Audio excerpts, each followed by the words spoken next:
Hey, look at this green ooey gooey substance. Cool, right? No. Okay, but I have a question for you. If an ecosystem has lots of nutrients, is it going to be more diverse and better? Well, the answer is yes, but in some cases, no. Let me tell you why. Luke up the biology guy. Luke up biology guy. Luke the biology guy. Biology school. Luke the biology guy. Have you ever heard of algae? You probably have.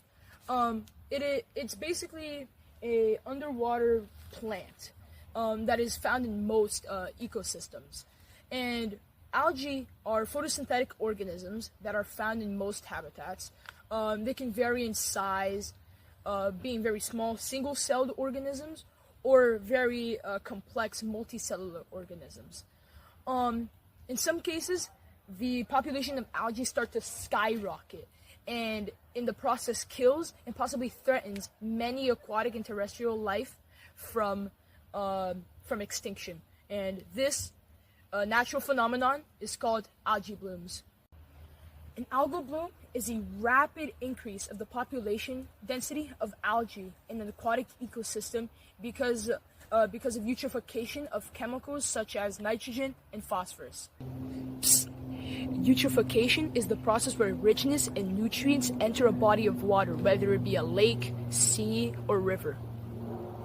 Algal blooms are natural phenomena, but with increasing intensity and duration are increased by nutrient pollution, water pollution, and many more human activities, it becomes far more dangerous than we had anticipated.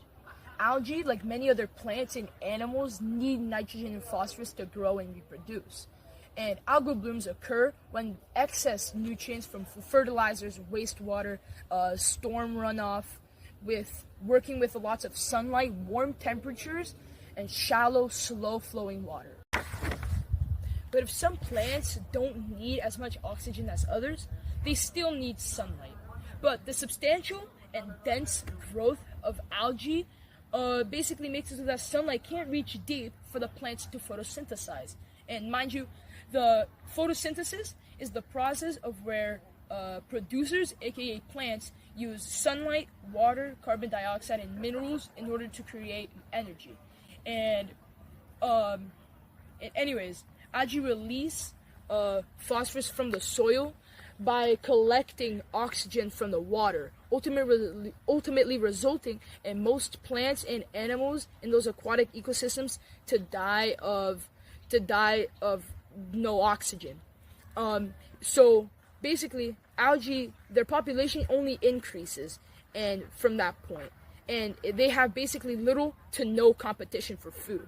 And once algae die, bacteria start to decompose it using the little oxygen that they need, making the soil more nutritious.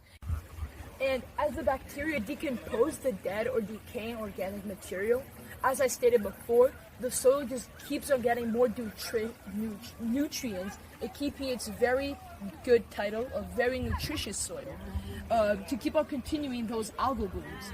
And because while the bacteria are decomposing the dead algae, they also release this neurotoxin that is very dangerous for terrestrial and aquatic life if they're exposed to it, basically deleting the rest of their competition, making not only algae's population to increase, but the bacteria infecting the waters. And even after boiling the water or treating the water, the neurotoxin still remains. And I'll give you an example. If I'm fishing in the water and I catch a fish and I eat it, the bacteria and neurotoxins from that fish go into my body and infect me. Let me give you another example. If I were to jump in the water, the neurotoxins and bacteria would infiltrate my body, and it would cause very bad effects and possibly life-threatening effects to my body. Isn't that crazy? You're probably wondering, what if this problem continues in the future? Well, if the problem does remain in the future, it could probably contaminate and intoxicate all our freshwater sources, like lakes, rivers, ponds, seas, and which would in turn make us need to spend millions of dollars in processes such as membrane desalination and distillation, which in both ways use lots of energy to heat up water and make it from a salt water to fresh water for us to use and drink. And also lots of aquatic life can't survive with only salt water. And there's many aquatic life, like the sea aquatic life, such as the sea lamprey, the tench, and the freshwater eels. They need fresh water in order to survive because they can't. Their bodies are not adapted to be able to use it. Anyways, as I was saying, if the problem did continue in the future, it could cause extinction and lots of kills in many aquatic life that need fresh water, and that could very much deplete many ecosystems from their biodiversity and would destroy many food webs and food chains in those ecosystems. Not only for freshwater fish, but also algal blooms can take lots of fresh water and salt water, killing many animals and plants, ultimately leading in drastic changes in their biodiversity and habitats. With all these problems at hand that the algal blooms give us, what is being done to stop or avoid these algal blooms? Have there been laws induced to the avoidance and protection of our innocent little lakes and rivers from this deadly phenomenon? Well, here's the good thing. Many countries, states, and provinces have made laws to enforce the responsible and wiser use of fertilizers for farmers. Many countries such as Canada and the USA have made laws saying that farmers should look at the weather forecast before using fertilizers and never using them before rain. Or else if it rains, the fertilizer chemicals and the nutrients is just going to go off as runoff and going to cause eutrophication in many different bodies of water. And only if their crops also have a nutrient deficiency.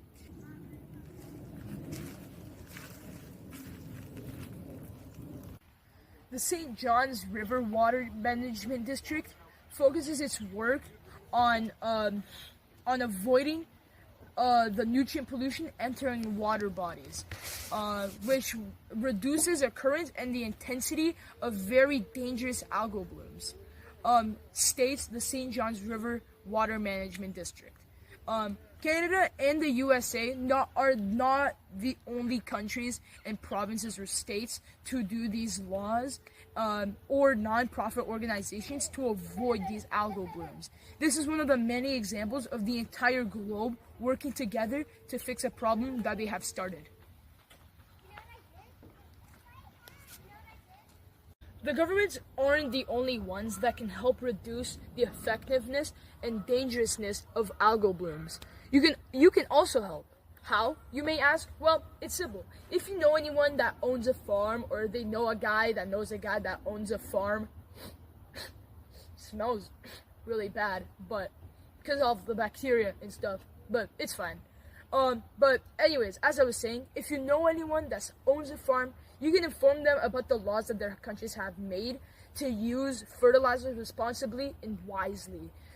Such as never using them before rain, or else it becomes into runoff and it starts contaminating lots of different bodies of water, causing eutrophication.